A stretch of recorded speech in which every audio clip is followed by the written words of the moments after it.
मेरा पानी उतरता देख मेरे किनारे घर मत बसा लेना। मैं समंदर हूँ, मैं लौट कर जरूर आऊँगा। जी हाँ, यह वाक्य या यह कहें शायरी के जो बोल हैं, यह आपको याद होंगे। यह देवेंद्र फडणवीस ने कहे हुए थे महाराष्ट्र चुनाव प्रचार के दौरान। और वह समझ गए थे कि महाराष्ट्र में उनकी वापसी तो होने वाली है। वह समुंदर के तौर पर फिर तरीके से वास्तव में वापस आ गए। यह कह सकते हैं कि उनके किनारे जिन लोगों ने घर बसा के रखा होगा, अब उन्हें भागना पड़ेगा। क्योंकि ये बात सच है कि देवेंद्र फडणवीस की यह बात बिल्कुल सच हुई है।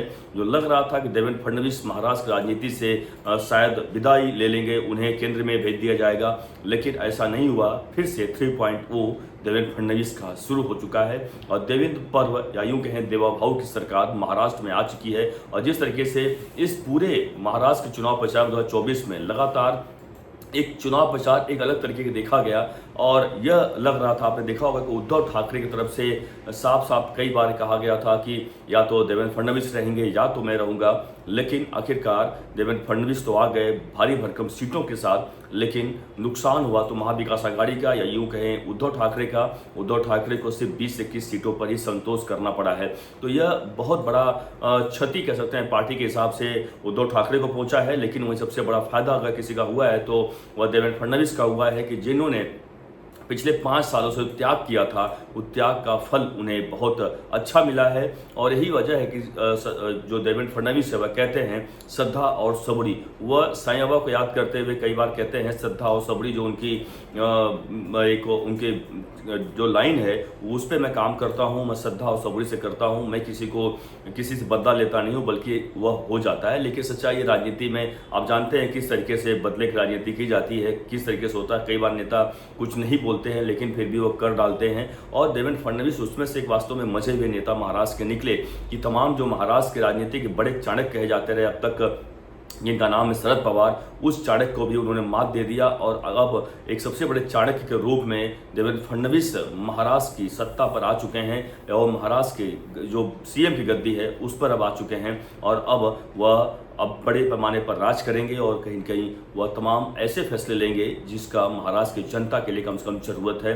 लोगों को यह लग रहा है कि बिल्कुल महाराष्ट्र में जो बदले की राजनीति अब तक होते आई है, जो उद्धव ठाकरे के ऊपर आरोप लगाया जाता रहा है देवेंद्र फडणवीस द्वारा या फिर एकनाथ शिंदे द्वारा, अजित पवार द्वारा, कम से कम देवेंद्र फडणवीस की सरकार या यूं कहे बीजेपी की सरकार जो महाराष्ट्र में अब आई है, यह बदले की राजनीति नहीं करेगी, ऐसा लोगों का कहना है। क्योंकि लोगों को वास्तव में चाहिए विकास को लेकर जाहिर सी बात है बड़े पैमाने पर लोगों ने वोट किया है। और यही कारण है कि अगर विकास को लेकर सरकार काम करेगी तो जाहिर सी बात है विकास को लेकर आगे भी लोग इस पार्टी के साथ या फिर महायुति के साथ जुड़ेंगे।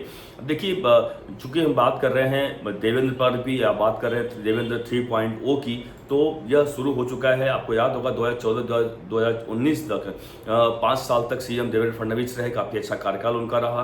फिर 2019 में उन्हीं के नेतृत्व में सरकार चुनाव लड़ा गया, क्योंकि उनका नाम डिक्लेयर कर दिया गया था कि देवेंद्र फडणवीस सीएम बनेंगे। लेकिन जब सरकार बनने को आई यानी समर्थन भी मिला, उस वक्त उद्धव ठाकरे ने अपना समर्थन वापस ले लिया और कहा कि नहीं, 2.5 साल का फार्मूले पे बात बनी है। लेकिन अमित शाह के साथ बातचीत हुई थी, लेकिन अब बीजेपी नहीं मान रही है। तो इसको लेकर बड़ा बवाल हुआ। आखिरकार उद्धव ठाकरे पीछे हट गए और उसके बाद से राजनीति शुरू हुई। उसके बाद से 3 दिनों तक अजित पवार के साथ सुबह भोर में 5 बजे 3 बजे तक माफ कीजिएगा सुबह 5 बजे शपथ लिया दूसरी बार। और 3 दिनों तक सरकार रही, लेकिन उसमें इतना बवाल हुआ जिसकी वजह से अजित पवार को और देवेंद्र फडणवीस को इस्तीफा देना पड़ा। यानी 3 दिनों के लिए दोनों उप मुख्यमंत्री और मुख्यमंत्री बने रहे।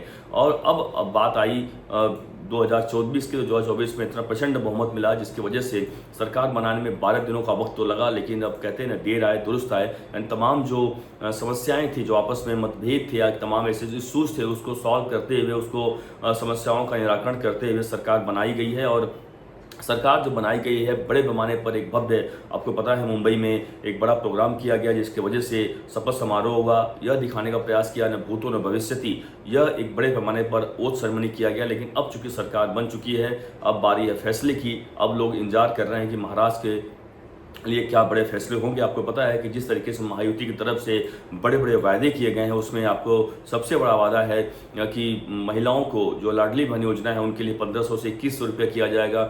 उसके अलावा गैस की बात है, बिजली की बात है, किसानों कर्ज की माफ़ी की बात है। ऐसे बहुत सारी चीज़ें हैं जिसको लेकर सरकार ने वादे किए हैं और यह कहा जा रहा है करीबन इसके लिए एक दो नहीं करीबन 90,000 करोड़ रुपए की जरूरत पड़ेगी, एक्स्ट्रा जरूरत पड़ेगी इन सभी के लिए। आखिरकार पैसा कहाँ से आएगा?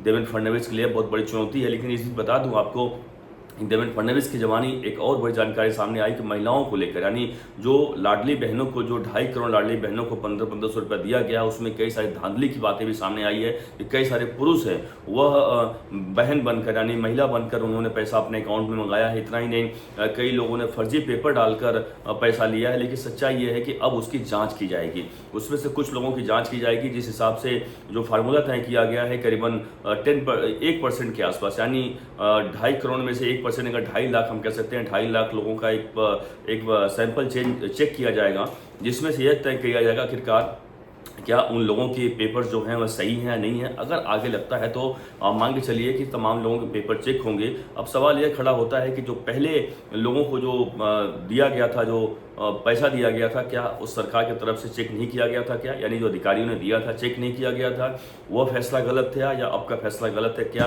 क्योंकि ये भी बता दूं आपको, सरकार को दूसरी नहीं थी, सरकार महायुति की ही थी और अपनी ही सरकार का अब जांच कराना यह अपने आप में आने वाले समय में एक बड़ा विवाद का विषय बन सकता है। लेकिन हालांकि देवेंद्र फडणवीस ने खुद कहा है कि इस पर मामले पर हम जांच कराएंगे कि जो शिकायतें आई है उसके बिल्कुल जांच होगा, क्योंकि जो नियम के मुताबिक काम नहीं हुआ, यानी जिन्होंने फर्जी पेपर कह सकते हैं या गलत तरीके से जो पैसा लिया है उसकी बिल्कुल जांच होगी। तो आप समझिए कि जो लाडली बहनों के नाम पर महाराष्ट्र की सरकार जीत कर आई है, अब आरोप यह लगाया जा रहा है, बल्कि अब यूँ कहें कि अगर हम संजय राउत की बात करें, सामना के जरिए बकायदा एक बड़ा आरोप लगाया गया है कि अब उन लाडली बहनों का पैसा जो है चेक किया जाएगा कि पैसा किस तरह से दिया गया।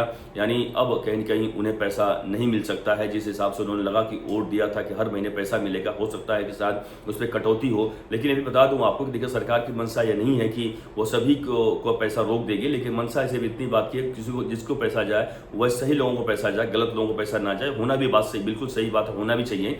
लेकिन सवाल ये है कि इसलिए मैं तो विश्लेषण कर रहा हूं कि आखिरकार जो पहले की फैसले गलत थे, आपके फैसले गलत हैं, यह जरूर सोचने वाली बात है। लेकिन हालांकि सरकार का पैसा है, आम जनता का पैसा है, टैक्स पेयर का पैसा है, तो बिल्कुल सही लोगों के हाथ में पहुंचे सही है, बल्कि गलत लोग उसका फायदा ना उठाएं, या बिल्कुल सोचना चाहिए। और सरकार इस बारे में बिल्कुल अगर सोच रही है तो बिल्कुल सही सोच रही है, लेकिन पहले सोचना चाहिए था, जांच पड़ताल करके ही लोगों को पैसा देना चाहिए था, बजाय इसके कि जल्दबाजी में पैसा दिया गया सिर्फ वोट बैंक के लिए, जैसा कि आरोप लग रहा है। हालांकि जांच का विषय है, जांच होगा। लेकिन दूसरी तमाम जो चीज़ें और भी चैलेंजेस महाराष्ट्र के लिए है, देवेंद्र फडणवीस के लिए, कि महाराष्ट्र में जो सबसे खास बात बताइए, अजीत पवार जो दिग्गज नेता हैं, वह 6 बार, अब 6वीं बार उप मुख्यमंत्री का पद उन्होंने स्वीकार किया है। अब तक का सभी रिकॉर्ड तोड़ दिया उन्होंने।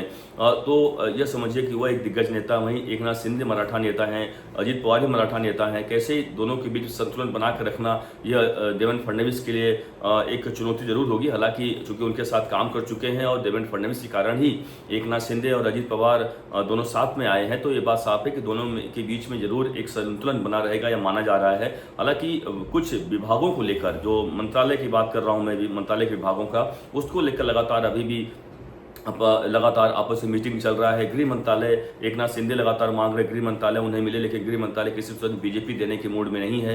और उन्हें पता है कि गृह मंत्रालय का दिया जाएगा तो कई सारे नुकसान भी हो सकते हैं बीजेपी के लिए, खासतौर से। तो बीजेपी गृह मंत्रालय और यूडी यानी अर्बन डेवलपमेंट मंत्रालय से नगर विकास मंत्रालय कहते हैं, वह दोनों देने के मूड में नहीं है। वहीं जो बीजेपी की तरफ से अगर बताओ सूत्र बता रहे हैं, उसमें 3 मंत्रालयों का पेशकश की गई है एकनाथ शिंदे के लिए। तो रेवेन्यू की बात करें, जिसे महसूल करते हैं रेवेन्यू, उसके अलावा पीडब्ल्यूडी सार्वजनिक उपक्रम, उसके अलावा जल संपदा, यह 3 जो विभाग हैं वह देने की बात की है बीजेपी की तरफ से शिंदे, क्योंकि यह तीनों विभाग आपको जो बड़े विभाग कहे जाते हैं, और यह विभाग जो है मंत्रालयों का, वह एकनाथ शिंदे को दिया जाए। इस बात पर भी बातचीत चल रही है, लेकिन अभी तक कोई सहमति नहीं बन पाई है। आपको पता ही है कि एकनाथ शिंदे लगातार सरकार में शामिल नहीं होना चाहते थे, वह अंत तक वह एक दिखाने का प्रयास किया कि सरकार में शामिल नहीं। हालांकि ये बात इंडिया डेली ने पहले ही बता दिया था कि सरकार में शामिल होंगे, लेकिन उनकी प्रेशर टैक्टिक्स से आखिरकार वही वह सरकार में शामिल हुए, और अभी भी वह दबाव बना रहे हैं कि उनको अच्छा मंत्रालय मिल जाए, ताकि अच्छे विभाग मिल जाए, मतलब ताकि वह अच्छे से और काम कर पाएँ, ऐसा उनका मानना है। लेकिन देखना होगा कि क्या बीजेपी उन्हें वह विभाग देती है, नहीं देती है। हालाँकि उम्मीद कम है, कि से बता रहा हूँ कि एकनाथ शिंदे को गृह मंत्रालय या फिर अर्बन डेवलपमेंट जो है वह मिलेगा। वित्त मंत्रालय को लेकर भी कह रहे हैं एकनाथ शिंदे को उन्हें कम से कम मिल जाए। वित्त मंत्रालय को पता है कि अजीत पवार शुरू से उनका फेवरेट मंत्रालय रहा है, तो वित्त मंत्रालय उम्मीद मानी जा रही है कि फिर से अजीत पवार को ही मिलेगा। तो यह एक बड़ी बात सामने आ रही है, इसलिए आपको साथ मैं शेयर कर रहा हूँ अंदर की बात कि किस तरीके से है। वहीं इस बार देखिए मंत्रियों को, जो मंत्री बनाए जाएंगे इस सरकार में, माना जा रहा है कि 12 दिसंबर को या यूं कहें 16 दिसंबर के पहले ही यहां पर मंत्रिमंडल का विस्तार हो जाएगा। मंत्री शपथ लेंगे, कई सारे मंत्री। उसमें जो मंत्री अब इस बार आएंगे उन सभी का कैरेक्टर से कहें या फिर उनका जो तमाम चीज़ें, काम कैसा उनका रहा है पिछले 5 सालों में, या इसलिए उसके पहले उनके ऊपर कोई आरोप है क्या, कोई घोटाले का आरोप है क्या, तमाम चीज़ों को चेक करने के बाद ही उस हिसाब से उन्हें मंत्रालय दिया जाएगा या मंत्री बनाया जाएगा। क्योंकि बीजेपी ये नहीं चाहती, या फिर महायुति खासों से कहें, तीनों नेता ने तय किया, नहीं चाहती है कि सरकार बनने के बाद उनके बीच में या उनके मंत्रियों के बीच आरोप लगे, ताकि सरकार चलाने में दिक्कत हो, विरोधी एक बड़ा मुद्दा बनाए। इसलिए एक अच्छा संतुलन बनाकर बड़े ऐसे लोगों को मंत्री शामिल किया जाएगा, ताकि एक अच्छा काम हो सके। एक अगर होगा तो बिल्कुल अच्छी बात, अच्छी पहल की जाएगी कि दागी मंत्री जो होते हैं, जो हम दागी चेहरे कहते हैं, वह ना हो। सूत्रों के माने आपको बता दूं कि शिवसेना की तरफ से 3 मंत्रियों का पत्ता कर सकता है। उसमें जो पिछले बार मंत्री थे, आपको बता दूं, दीपक केसरकर एक बड़े मंत्री थे, शिक्षा मंत्री रहे हैं, अब्दुल सत्तार मंत्री रहे हैं। उसके अलावा ऐसे कई सारे मंत्री हैं जिनको, तानाजी सावंत की बात करो, तानाजी सावंत जो हेल्थ मिनिस्टर थे पिछली सरकार में और शिवसेना के हैं, इन तीनों लोगों का पत्ता कर सकता है, जो जानकारी अब तक सामने आए सूत्र बता रहे हैं। हालांकि बीजेपी के भी कई सारे पुराने जो चेहरे हैं वह भी बदल सकते हैं, नए चेहरों को जगह दी जाएगी, जानकारी यह सामने आ रही है। यानी इस बार बीजेपी की तरफ से कुछ पुराने कुछ नए चेहरों को जगह दी जाएगी, और ये होता है तो बिल्कुल अच्छी बात है, नए लोगों को सामने लाना चाहिए।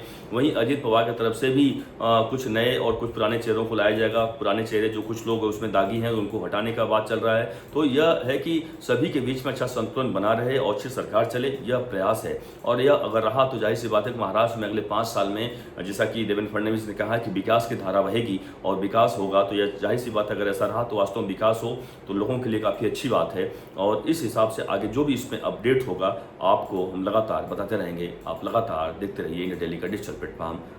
तब तक के लिए धन्यवाद।